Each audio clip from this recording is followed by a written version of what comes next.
They called them barking squirrels when explorers Lewis and Clark first saw them 200 years ago. They liked them so much, they shipped a live one back to President Thomas Jefferson, who described it as harmless and tame. But there's never been affection for prairie dogs among Western farmers and ranchers, who say the rodents destroy grassland and are bad for livestock. As you can see, this is a prairie dog town. You see 6 or 8 holes here, and they chew up the ground pretty good and make these mounds. The way they multiply without being controlled, they could take over our whole ranch. With a different warning cry for every predator, the prairie dog's defense is to raise that alarm and scamper underground.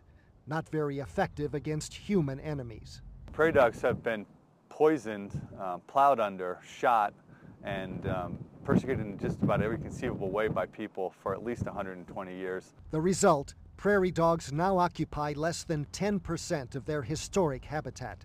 And some say they should be protected under the Endangered Species Act, especially because other wildlife depend on them for food, including the endangered black-footed ferret, which eats almost nothing but prairie dogs.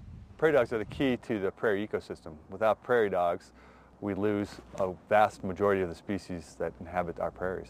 The U.S. Fish and Wildlife Service was actually considering it, but the idea of adding prairie dogs to the endangered species list is offensive to many Western farmers and ranchers, and after considering all the evidence, the service decided the 2 most common species of prairie dogs are not likely to become endangered in the foreseeable future, clearing the way for shooting and mass poisoning of prairie dogs in some states. That makes sense to many landowners. We get along with them, but when the prairie dog towns spread out too far, we have to control them, and we poison them and keep them down to a minimum if we can. But people who care about prairie dogs warn these decisions could take these animals to the brink of extinction.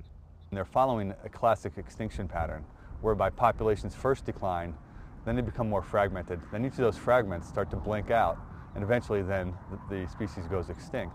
Without federal protection for prairie dogs, it's now mainly up to states and local governments to decide how they're managed.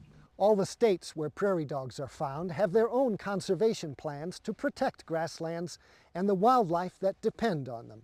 But in most states, prairie dogs still face an uncertain future, widely regarded as an agricultural pest. For Assignment Earth on Yahoo News, I'm Gary Stryker.